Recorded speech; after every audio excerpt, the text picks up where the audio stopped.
तो यहाँ पे है ऑयल टेस्टिंग मेथड। तो हम लोग देखेंगे ऑयल टेस्टिंग मेथड में क्या क्या हम लोग टेस्ट करते हैं, कैसे टेस्ट करते हैं। इससे पहले हमने देखा कि रूटीन टेस्ट क्या होता है, और फिर हमने साथ में देखा था कि ट्रांसफार्मर का टाइप टेस्ट क्या है, ट्रांसफार्मर का ओवरहॉलिंग देखा था, टेस्टिंग देखा था। जब नया ट्रांसफार्मर खरीदने जाएंगे तो वहाँ से क्या क्या टेस्ट करके लाएंगे, ये सारी चीज़ों को हमने देखा था। अब यहाँ पे the test is done by using motorized oil test kit and if hand operated manual operated test kit used, the rate of rise of voltage shall be uniform and 2 kV per second, starting from 0 up to the value producing breakdown. The test shall be carried out 6 times on the same cell filling. The first application of voltage is made as quickly as possible after the cell has been filled, provided there are no longer any air bubble in the oil, or at least 10 minutes after filling. After each breakdown, the oil is gently stirred so as to keep away the carbon particle between the electrodes, avoiding as far as possible formation of air bubble. For the subsequent fine test, the voltage is reapplied 1 minute after the disappearance of air bubble that may have formed. If the observation of disappearance of air bubble is not possible, it is necessary to wait for 5 minutes before a new breakdown test is started. The electric strength shall be arithmetic means of 6 readings which have been obtained. The accuracy of measurement of voltage shall be better than plus minus 4% as read by kit. तो आप लोगों में से किसने देखा है कि कैसे हम लोग बीडी भी टेस्ट करते हैं? शायद आपने कॉलेज लैब में देखा हो, या फिर कहीं प्रैक्टिकल ट्रेनिंग के लिए गए हो तो वहाँ पे देखा हो। तो ये देखिए, ये आपका एक किट है, यहाँ पे आप देख पा रहे हैं, ये आपका बीडी भी टेस्ट किट है। जनरली आपको टीआरडी में ये चीज़ अवेलेबल नहीं मिलता है। ये टेस्ट जो है, ये टेस्ट आपको टीआरएस में जाके करवाना पड़ता है। टीआरएस लोगों के पास ये टेस्ट किट होता है, हम लोग ऑयल सैंपल उन लोगों को दे देते हैं, वो लोग टेस्ट करके देते हैं। देखने में बहुत छोटा लग रहा है, होता भी छोटा है, पर पता नहीं सभी जगह अवेलेबल नहीं होता है, और यदि होता भी है तो ऐसा होता है कि पूरे एक डिवीज़न में 1 या 2 होता है, उसी को हर डिपो में रोटेट करके इसको यूज़ किया जाता है। तो यहाँ पे देखिए, ये जो है, ये आपका एक इलेक्ट्रोड है, ये भी इलेक्ट्रोड है, और ये दोनों इलेक्ट्रोड के बीच में यहाँ कुछ गैप है। तो उस गैप को छोड़ के ये आप देख पा रहे हैं, ये आपका एक कंटेनर है। इस कंटेनर में आप ऑयल को फिल करते हैं। अब जब इसमें ऑयल फिल हो जाता है, जब आप इसमें ऑयल फिल कर देते हो, तो आपको यहाँ से, ये जो है, दोनों किनारे से इलेक्ट्रोड पे आपको वोल्टेज अप्लाई करना होता है। जनरली ये मोटराइज्ड होता है, जो वोल्टेज को हम लोग दे रहे हैं ये एक ऑटो ट्रांसफार्मर के थ्रू देते हैं, ये मोटराइज्ड होता है जनरली। और यदि मोटराइज्ड नहीं है, मैनुअली दे रहे हैं, तो आपको 2 kV पर सेकेंड से ज़्यादा वोल्टेज का वेरिएशन नहीं रखना है। आपको 2 kV पर सेकेंड एक यूनिफॉर्म के साथ, यूनिफॉर्मिटी के साथ आपको वोल्टेज में वेरिएशन करना है। ये देखिए, यहाँ पे रोटर जो है, इसको रोटेट करेंगे तो हमारा वोल्टेज बढ़ेगा, और जैसे जैसे वोल्टेज बढ़ेगा तो इसमें ब्रेकडाउन होगा ऑयल का। जब बहुत ज़्यादा वोल्टेज आएगा तो ब्रेकडाउन होगा, तो फ्लैश होगा। तो इसको कम से कम एक ही ऑयल सैंपल पे 6 बार टेस्ट करते हैं, और जो हम लोग ब्रेकडाउन जितना वोल्टेज पे हो रहा है उसको बार बार 6 बार नोट डाउन करेंगे, और उसका अर्थमेटिक मीन निकालते हैं। और वो जो मीन आता है उसी को हम लोग बोलते हैं कि ये जो ऑयल है, जो सैंपल हमने लिया था, उसका क्या वोल्टेज है, ब्रेकडाउन वोल्टेज क्या है, वो हम लोग मानते हैं। तो यहाँ पे जो कंडीशन है मेजर करने का, उसके बारे में बताया गया था आपको कि 2 kV पर सेकेंड यूनिफॉर्मिटी के साथ आपको वैरी करवाना है। 6 टाइम आपको सेल को सेम फीलिंग पे टेस्ट करना है, और एक बार जब आपका ब्रेकडाउन हो गया तो ऐसा नहीं करना है कि फिर से तुरंत से उसमें करने लग जाना है ब्रेकडाउन टेस्ट, क्योंकि जब ब्रेकडाउन होता है तो वहाँ एक एयर बबल बनता है, और वो एयर बबल जो बन रहा है ऑयल का ब्रेकडाउन होने से, वो एयर बबल उस टाइम आपका इंसुलेशन रेजिस्टेंस को कम कर देता है, और उस टाइम आप मेजर करेंगे तो ऑब्वियस सी बात है कि कम आएगा। इसलिए आपको कम से कम 10 मिनट का गैप लेना है, इसके बाद आपको टेस्ट करना है, ताकि उसमें कोई एयर बबल नहीं रहे।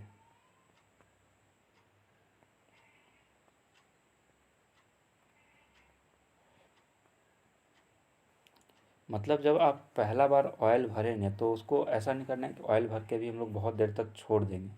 उसको पहला बार ऑयल को जब भरें उसमें और टेस्ट करेंगे तो लेटेस्ट आपको 10 मिनट के अंदर अंदर वो टेस्ट कर लेना फर्स्ट टाइम। लेकिन हाँ, ये इंश्योर कर लेना कि उसमें जब हम लोग एयर को पॉर कर रहे थे तब उसमें सॉरी ऑयल को पॉर कर रहे थे तब उसमें कोई एयर बबल तो नहीं रह गया था। ये श्योर करने के बाद आप 10 मिनट के अंदर अंदर पहला टेस्ट कर लेंगे वोल्टेज का कि कितना पे ब्रेक डाउन हो रहा है। जितने बार ब्रेक डाउन होता है, जितना बार भी आपका ब्रेक डाउन होता है, आप उससे कार्बन पार्टिकल को जो इलेक्ट्रोड के बीच में है उसको निकालेंगे, जो उसमें एयर बबल हो गया है, और फिर से आप टेस्ट करेंगे। कब टेस्ट करेंगे?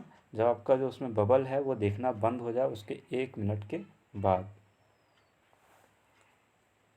और यदि ऐसा नहीं आपको पता चल रहा है तो आप एक एवरेज ले सकते हैं कि 5 मिनट रुक जाऊंगा पहला ब्रेकडाउन के बाद, इसके बाद मैं दूसरा टेस्ट करूंगा। तो यही है, बीडीवी टेस्ट का एक्यूरेसी लगभग ±4% आ जाता है। अब यहाँ पे आपको कुछ बताया हुआ है, जैसे देखिए TR transformer service tested as per IS 1866, ये इंडियन स्टैंडर्ड 1866 के अकॉर्डिंग हम लोग ट्रांसफार्मर का सर्विस को टेस्ट करते हैं। जो नया ट्रांसफार्मर ऑयल होता है वो 335 ऑफ 1983 के अकॉर्डिंग टेस्ट होता है। इनहेबिटेड ट्रांसफार्मर ऑयल जो होता है वो 12463 ट्रांसफार्मर का ऑयल है, ठीक है। इंसुलेटिंग ऑयल जो है उसके बारे में बताया गया है, DBPC compound added at oil temperature at about 50 degree Celsius to 60 degree. तो DBPC कंपाउंड को भी ऐड करते हैं अबाउट 0.2 टू 0.28% बाय वेट। ये जो DBPC वेट कंपाउंड को ऐड करते हैं वो कितना करते हैं? DBPC जो है आपका वो ट्रिटी ब्यूटाइल पारा क्रेसॉल फूड ग्रेड आपका इसका फुल फॉर्म है। ये कंपाउंड को हम लोग ऐड करते हैं। ये सब उतना इम्पोर्टेंट नहीं है। BDV टेस्ट को देख लीजिए। BDV टेस्ट जो होता है उसके बारे में क्या क्या और बताया गया है। Test for BDV to be made in atmosphere of less than 50% relative humidity. मैंने आपको पहले ही बताया था कि इसमें हम लोग कोशिश करते हैं कि रिलेटिव ह्यूमिडिटी वहाँ पे जब जिस सीजन में कम होगा वहाँ पे हम लोग करेंगे। तो ये बोल रहा है कि जहाँ पे टेस्ट करेंगे वहाँ पे एटमॉस्फेयर से कम 50% रिलेटिव ह्यूमिडिटी कम होना चाहिए। Test cell should be made of glass और rigid oil resistance plastic and cell be transparent volume of cup 300 ml to 500 ml and covered. जो हम लोग टेस्ट का कंटेनर देखे थे यहाँ पे, ये इसके बारे में बोल रहे हैं 300 से 500 ml का कम से कम होना चाहिए, और ये ट्रांसपेरेंट होना चाहिए, और कुछ ऐसा चीज़ का बना हुआ होना चाहिए जो कि ऑयल को बाहर नहीं आने दे और ट्रांसपेरेंट हो। ही बोल रहा है to be made of glass और rigid oil resistance plastic, glass या फिर प्लास्टिक जो कि ऑयल को रेजिस्ट करता हो और ट्रांसपेरेंट हो। 300 से 500 ml उसमें हम लोग ऑयल को डाल सकें। इलेक्ट्रोड किसका बना होगा? कॉपर का, ब्रास का या फिर स्टेनलेस स्टील का। इसका स्फेरिकल डाया जो होता है, ये स्फेरिकल होता है, इसका तो डाया होगा 12.5 mm से 13 mm के बीच में इसका डाया होता है। गैप जो होता है दोनों इलेक्ट्रोड के बीच में वो 2.5 mm का होता है। 2.5 mm का गैप होता है। ये प्लस माइनस 12 बता रहा है कि 0.01 मीटर प्लस माइनस हो सकता है। द एक्सियल इलेक्ट्रोड्स वो mm एक्चुअली 0.01 mm होगा, वहाँ मीटर लिख दिया गलती से। The axes of electrode shall be immersed to depth of approx 40 mm। Electrode के ऊपर कम से कम आपका 40 mm ऊपर तक तेल होना चाहिए आपका ऑयल जो है। ये जो डेटा दिया हुआ है यहाँ पे ये बहुत ही ज़रूरी है। सबसे पहला क्या बोला? 50% रिलेटिव ह्यूमिडिटी, कम से कम कप का साइज़ 300 से 500 ml, दो इलेक्ट्रोड के बीच का गैप 2.5 mm, दो इलेक्ट्रोड जो है उसका स्फेरिकल होगा, तो स्फेरिकल होने से उसका जो डाया होगा वो लगभग 12.5 से 13 mm, और इलेक्ट्रोड कम से कम ऑयल जो है वो इलेक्ट्रोड के ऊपर 40 mm होना चाहिए, तो डूबा हुआ होना चाहिए। अब प्रिपरेशन कैसे करेंगे सेल का उसके बारे में देखिए। ये तो हो गया क्या क्या हमको प्री रिक्विसाइट चाहिए, कैसा कंटेनर चाहिए वो। Between the test the oil shall be poured away and the cell lift in an inverted position to exclude dirt and moisture, or alternatively the cell shall be filled with oil having high dielectric strength and suitable covered. If the cell has not been used for same time, it should be thoroughly cleaned and electrode cell cleaned and finally rinsed with dry clean new oil. यदि सबसे पहले तो जो container है, जो हम लोग का टेस्ट किट है, उसको पकड़ेंगे। यदि फर्स्ट टाइम यूज़ हो रहा है, क्लीन नहीं है, तो उसको क्लीन करना है। सबसे पहले कपड़े से क्लीन करके फिर उसको ऑयल से धो देंगे। अब टेस्ट जब कर रहे हैं तो उसमें ऑयल को हम लोग सबसे पहले डालेंगे और सेल को लिफ्ट करेंगे इन्वर्टेड पोजीशन में, ताकि उसमें कोई डर्ट है, कोई मॉइस्चर है, तो उसको हम लोग आउट कर सकें। Replacement of electrodes should be carried out with greatest care, avoiding all direct contact with finger immediately before use. The cell shall be cleaned by rinsing with the oil to be tested at least twice before proceeding the final filling. जब आप इसको fit करने जा रहे हैं तो अपने हाथ से उसको टच नहीं करना है इलेक्ट्रोड को, क्योंकि हाथ से टच करेंगे तो हाथ में जो आपका डस्ट है वो वहाँ पे लग जाएगा।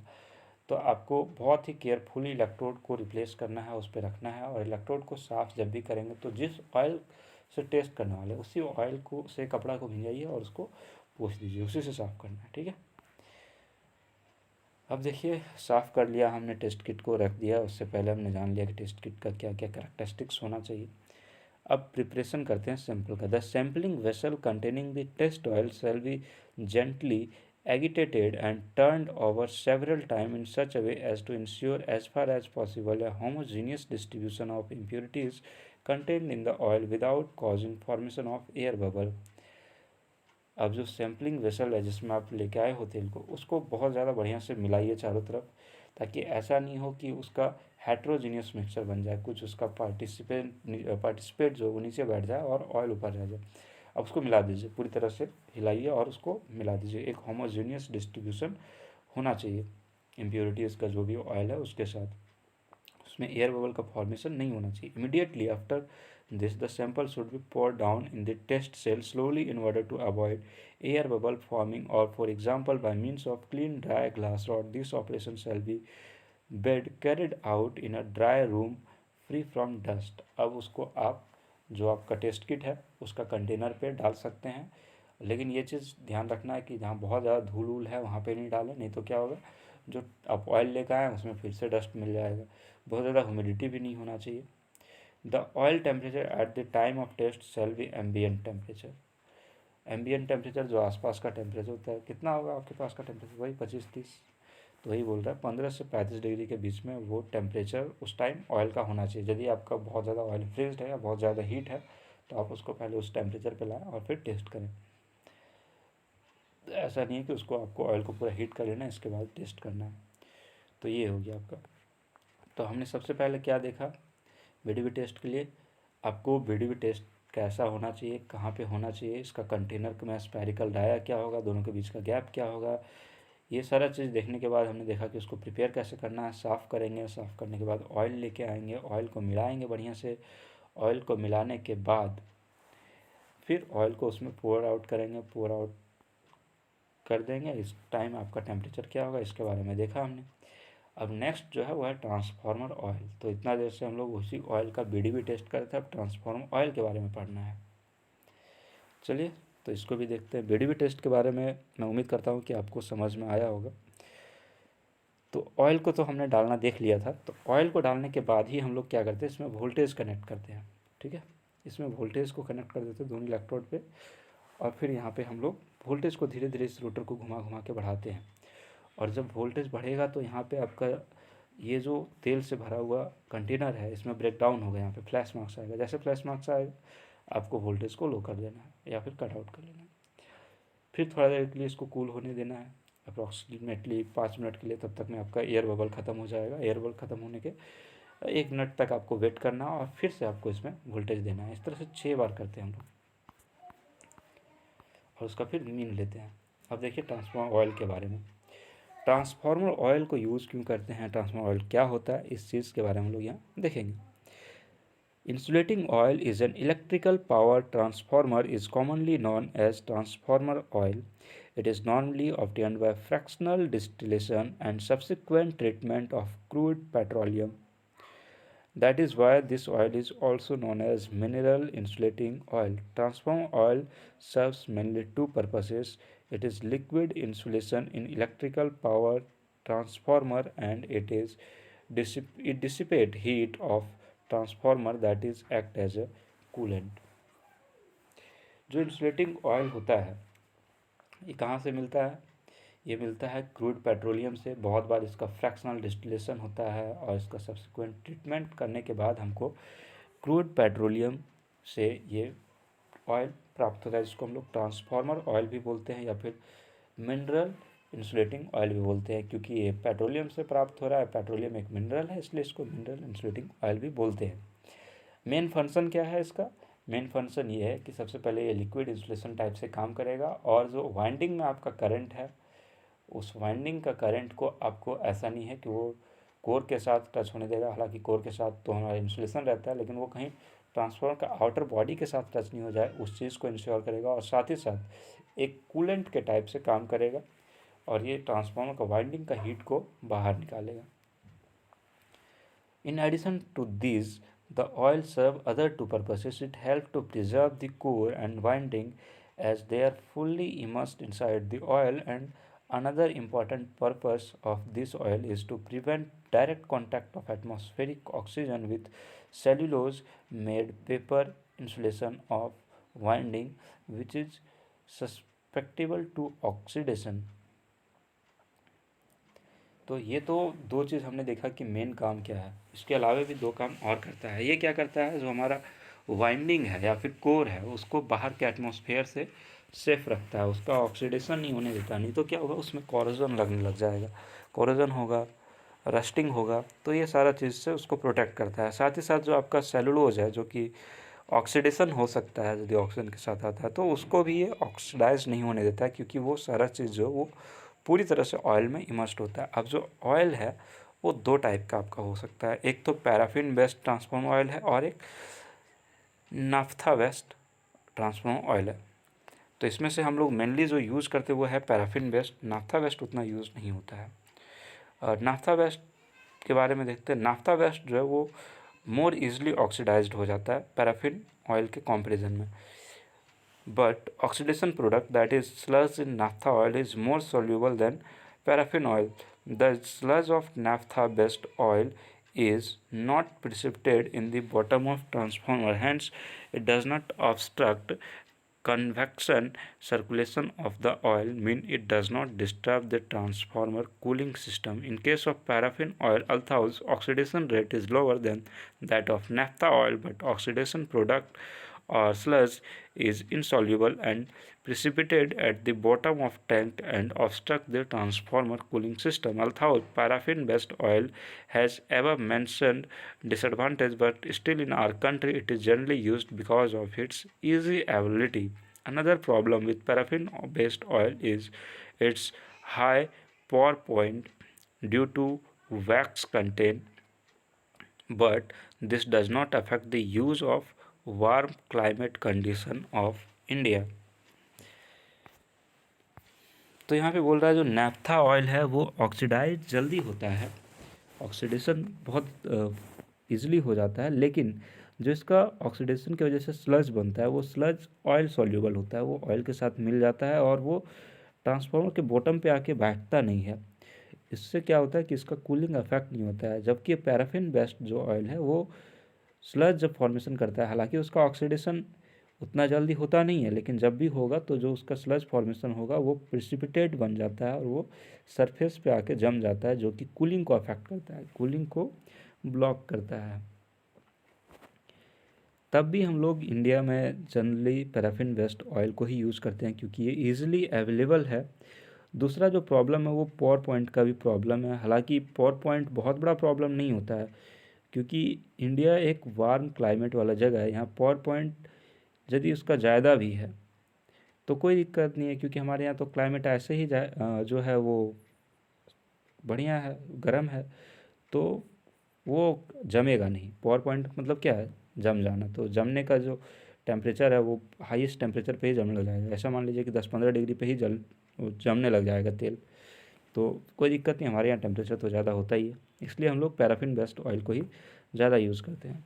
अब प्रॉपर्टी क्या है ट्रांसफार्मर का ऑयल का, उसके बारे में देखते हैं।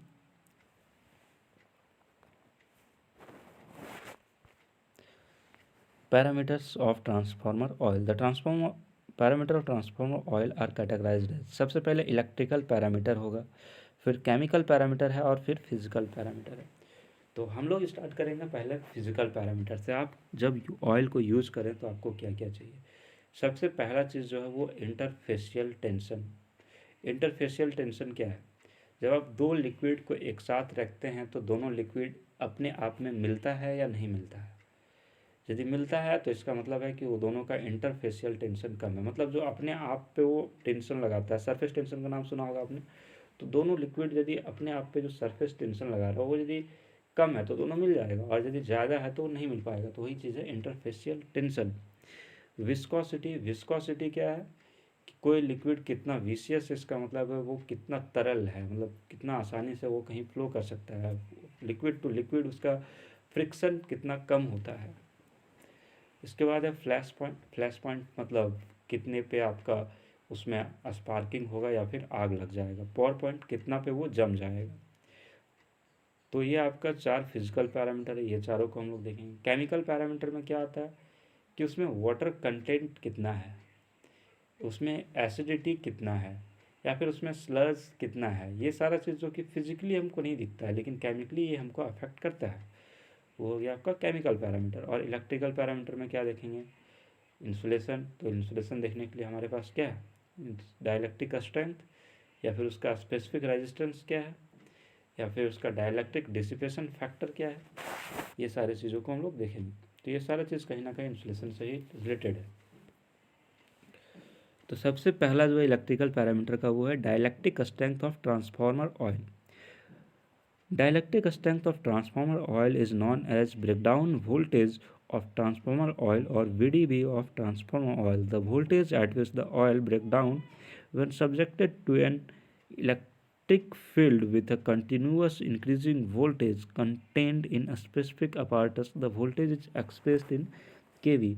Breakdown voltage is measured by observing at what voltage a sparking start between two electrodes immersed in the oil separated by a specific gap. तो जो डाइलेक्ट्रिक स्ट्रेंथ ट्रांसफॉर्मर ऑयल का उसी को हम लोग इसका ब्रेकडाउन वोल्टेज भी बोलते हैं। और ब्रेकडाउन वोल्टेज टेस्ट तो अभी हमने पढ़ा था, बीडीवी टेस्ट, याद है ना। तो जो बीडीवी टेस्ट है उसी को हम लोग यहाँ पे टेस्ट को परफॉर्म करके बताते हैं कि ये कितना इसका डाइलेक्ट्रिक स्ट्रेंथ होगा। तो जनरली ये केवी में आता है। और इसमें हमने तो पहले देखा था कि इसमें पहले ऑयल को एक कंटेनर में पोर करके दोनों साइड से हम लोग वोल्टेज अप्लाई करते हैं जो कि रेगुलरली इंक्रीज़ करते जाते हैं। और उसके वजह से क्या होगा, दोनों इलेक्ट्रोड के बीच में इलेक्ट्रिक फील्ड बढ़ते जाएगा, इलेक्ट्रिक फील्ड बढ़ते जाएगा, और फिर फाइनली जब ब्रेकडाउन होगा तो वहाँ स्पार्किंग होगा। और वो जब स्पार्किंग स्टार्ट होता है दोनों इलेक्ट्रोड के बीच में तो वही हम लोग बोलते हैं कि इसका ब्रेकडाउन वोल्टेज है। अब यदि किसी का लो वैल्यू है, बीडीवी जो है वो कम आ रहा है, इसका मतलब क्या है कि उसमें मॉइस्चर कंटेंट है या फिर कोई कंडक्टिंग सब्सटेंस है, तभी तो उसका जो ब्रेकडाउन हुआ है वो कम वोल्टेज पे हो गया है। For measuring BDV of transform oil, portable BDV measuring kit is generally available at site. हमने देख ही लिया ये चीज़ को, बीडीवी कैसे मेजर करते हैं, उसका किट क्या है। In this kit oil is kept in the port in which one pair of electrode are fixed with the gap of 2.5 mm between them. Now slowly rising voltage is applied between the electrode. The rate of rise of voltage is generally controlled at 2 kV per second, and observe that the voltage at which sparking start between the electrode, that means at which voltage dielectric strength of transformer oil between the electrode had been broken down. तो BDV test कैसे करते हैं उसी के बारे में बता रहा है। ये चीज़ हमने पहले भी देखा है। ये देखिए, ये आपका जो है ये आपका ऑटोमेटिक बीडीवी टेस्टर किट है। इसमें आप ऑयल पोर कर दीजिए, चालू कर दीजिए, ये खुद ब खुद टेस्ट करके आपको बता देगा। ठीक है, ये देखिए, ये हमने देखा था 2.5 mm गैप होता है यहाँ पे। That means eight which voltage dielectric strength of transformer oil between the electrode has been broken down. Generally, this measurement is taken 3 to 6 times in same sample of oil and the average value of this reading is taken. BDV is important and popular test of transform oil as it primary identification of health of oil and it can easily carried out at site. तो test को तो हमने देख लिया था, ये important है, ये भी हमने समझा था। और ये इंपॉर्टेंट क्यों? क्योंकि इसको ईजिली हम लोग कर सकते हैं, बाकी डीजीए वगैरह करने में आपको ज़्यादा टाइम लगता है। Dry and clean oil gives BDV result better than oil with moisture content and other conducting impurities। ये भी क्लियर होगा, जब ड्राई होगा, क्लीन होगा, जब उसमें कोई कंडक्टिंग मटेरियल नहीं है जो उसका इंसुलेशन रेजिस्टेंस को कम कर सके, तो उसका बीडीबी तो ज़्यादा आएगा ही, बीडीबी वैल्यू। अब minimum breakdown voltage of transformer oil or dielectric strength of transformer oil at which oil can safely be used in transformer oil is considered as 30 kV। Generally आपका 30 kV को हम लोग मान के रखते हैं कि इतना तो होना ही चाहिए आपका ब्रेकडाउन वोल्टेज, ठीक है, उससे कम नहीं होना चाहिए। Specific resistance of transformer oil, तो सबसे पहले डाइलेक्ट्रिक स्ट्रेंथ को देखा हमने। अब नेक्स्ट जो इसका प्रॉपर्टी है स्पेसिफिक रेजिस्टेंस, उसको देखते हैं। It is the ratio of the potential gradient in volt per centimetre paralleling the current flow with in the specimen to the current density in ampere per square centimeter at given instant of time and under prescribed condition। ये ratio होता है दो potential gradient का, ठीक है, ये जो कि वोल्ट में per centimetre paralleling the current flow with in the specimens and the current density क्या है, वोल्टेज अप्लाई करने के साथ वहाँ करंट डेंसिटी क्या बना पर स्क्वायर सेंटीमीटर में, उसको हम लोग टेस्ट करते हैं और उससे हम लोग का स्पेसिफिक रेजिस्टेंस मिलता है। It is numerically equal to the resistance between the opposite face of centimeter cube of the liquid। It is expressed in ohm centimeter। इसमें क्या करते हैं हम लोग, एक क्यूबिकल वॉल्यूम में ऑयल को लेते हैं और उसका हम लोग जो कितना करंट डेंसिटी है उसको मेजर कर लेते हैं और दोनों साइड से वोल्टेज अप्लाई करते हैं एक स्पेसिफिक वोल्टेज, और ये दोनों का रेशियो लेके रेजिस्टेंस निकालते हैं। तो स्पेसिफिक रेजिस्टेंस आपने पहले भी पढ़ा होगा।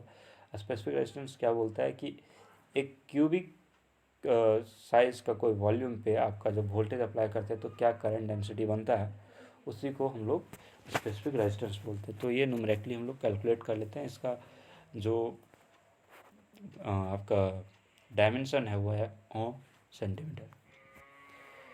This is another important property of transformer oil. This is measure of DC resistance between two opposite sides of 1 centimeter cube block of oil। Its unit is taken as ohm centimeter at a specific temperature। With increase in temperature, the resistivity of oil decrease rapidly। तो एक insulation है, तो insulation में तो हमको पता है कि जो टेम्परेचर और रेजिस्टेंस होता है वो इन्वर्सली प्रोपोर्शनल होता है। तो जैसे जैसे टेम्परेचर इंक्रीज करेगा रेजिस्टेंस डिक्रीज करेगा। और साथ ही आपको बोल दिया वही 1 सेंटीमीटर क्यूब का एक ब्लॉक में क्या ऑयल का करंट और जो आपका वोल्टेज है उसका रेशियो रहा है।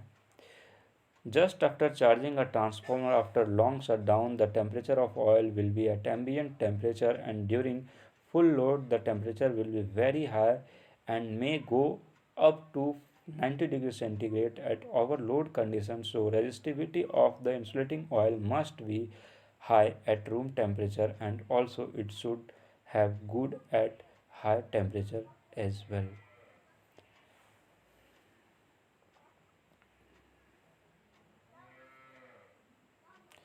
रेजिस्टिविटी क्या होता है, जब ट्रांसफार्मर चालू होता है तो ओवरलोड भी होता है, तो रेजिस्टिविटी क्या होगा, टेम्परेचर बढ़ने से घट जाएगा। तो इसलिए आपको बहुत ही बढ़िया से देखना है कि इसका जो रेजिस्टिविटी है वो बहुत ही अच्छा होना चाहिए, इवन एट रूम टेम्परेचर पे बहुत बढ़िया वैल्यू देना चाहिए, ताकि जब हायर टेम्परेचर भी हो तो ब्रेकडाउन नहीं हो। That is why specific resistance और resistivity of transformer oil should be measured at 27 degrees Celsius as well as 90 degrees Celsius। Minimum standard specification of transformer oil at 90 degrees Celsius is 35 into 10 to the power 12 ohm centimeter and 27 degrees Celsius is 1500 into 10 to the power 12 ohm centimeter। तो इसलिए हम लोग दो voltage पे, दो temperature पे इसका BDV test resistance test करते हैं, रेजिस्टिविटी टेस्ट स्पेसिफिक रेजिस्टिविटी का। एक तो 27 डिग्री पे, और 27 डिग्री पे हम लोग एक्सपेक्ट करते हैं कि 1500 इंटू 10⁻12 ओम सेंटीमीटर इसका वैल्यू आया। 90 डिग्री पे कर रहे हैं तो 35 इंटू 10⁻12 ओम सेंटीमीटर इसका वैल्यू आना चाहिए।